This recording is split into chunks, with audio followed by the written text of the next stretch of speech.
നെയ്യാമൃത് വ്രതക്കാർ അത്താഴത്തിനിരിക്കുന്ന ഭാഗമാണിത്. ഇപ്പം സമയം 5:45 വൈകിട്ട്.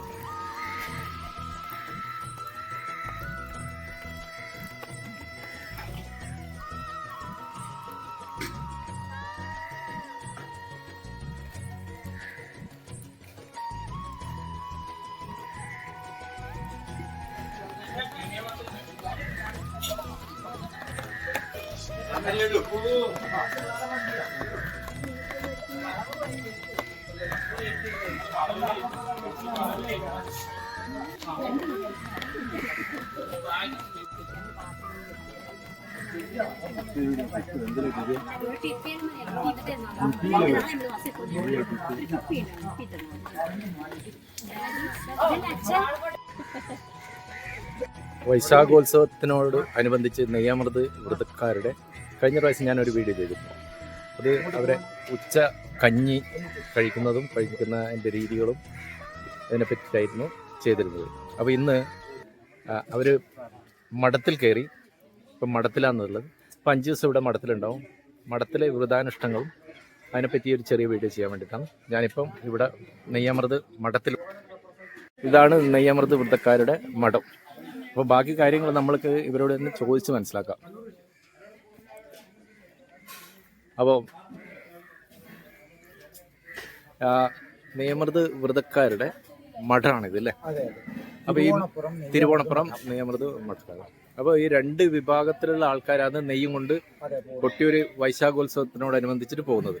ഒന്ന് എന്ത് കുറുപ്പാണ്? വില്ലിപ്പാലം കുറുപ്പും തമ്മയങ്ങാടൻ നമ്പ്യാറും. ഇപ്പൊ നിങ്ങള് തമ്മയങ്ങാടൻ നമ്പ്യാർ വിഭാഗത്തിൽപ്പെട്ട ആൾക്കാരാണ്. അപ്പൊ ഇവിടുത്തെ ഈ 5 ദിവസത്തെ വ്രതാനുഷ്ഠാനങ്ങളെ പറ്റി ഒന്ന് പറയാൻ പറ്റുമോ? 5 ദിവസമല്ല, ആയില്യം നാളിലാണ് ഞങ്ങൾ മഠത്തിൽ പ്രവേശിക്കുന്നത്. ആയില്യം നാളിൽ കലശം കുളിച്ച് മഠത്തിൽ പ്രവേശിക്കും. ഞങ്ങൾ ഇത്തവണ ഇവിടെ 31 പേരുണ്ട്. വ്രതക്കാരായി 31 പേരുണ്ട്. ആയില്യം നാളിൽ കലശം കുളിച്ച് മഠത്തിൽ പ്രവേശിച്ചാൽ പിന്നെ വീടുകളിലേക്ക് പോകാൻ പാടില്ല.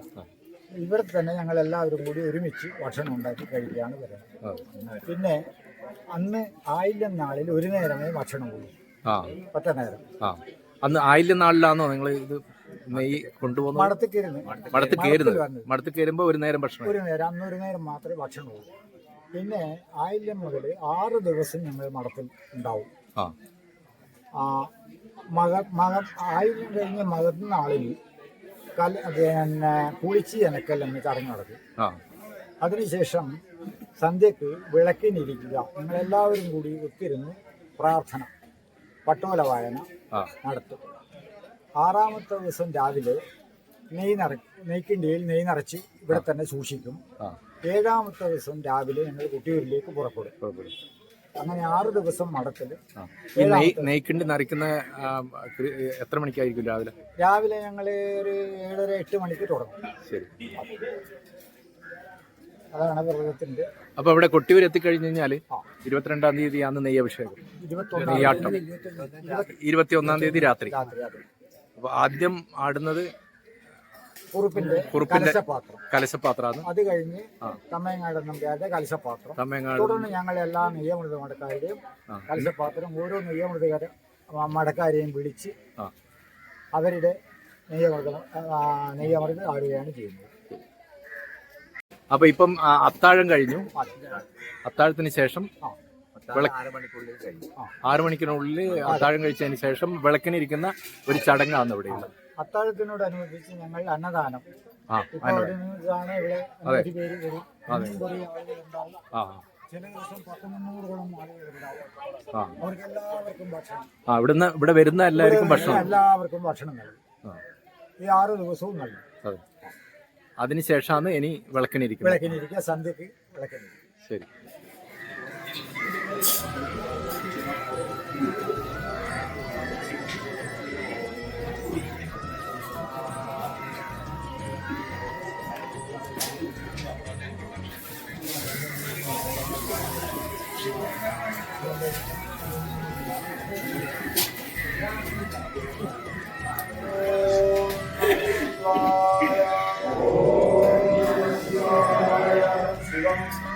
ശിവവരം ശാന്തം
ചൂരന്റെ കൂടെ വെക്കുന്ന പട്ടോല.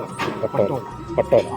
എത്രയോ കാലം മുമ്പുള്ള ആളെ കണക്കിൽ എഴുത്താണിയിൽ എഴുതിയ പോലെ. അത് പട്ടോല അല്ല? അത് ശരിയാണ്, മനസ്സിലാവും. ആ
നെയ്യമൃത് വ്രതക്കാരുടെ വിളക്കിനേൽക്കൽ ചടങ്ങാണ് നടക്കാൻ പോകുന്നത്. തികച്ചും ഭക്തിസാന്ദ്രമായ അന്തരീക്ഷത്തിൽ അവരെ ശരീരവും മനസ്സും എല്ലാം ദൈവത്തിൽ അർപ്പിച്ചുകൊണ്ടുള്ള പ്രാർത്ഥനയാണ്.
ഭക്തിയുടെ പരകോടിയിലെത്തിയ ഒരു ഭക്തൻ സ്വയം ദൈവമായി മാറുന്ന കാഴ്ചയാണ് ഇപ്പം നമുക്ക് കാണാൻ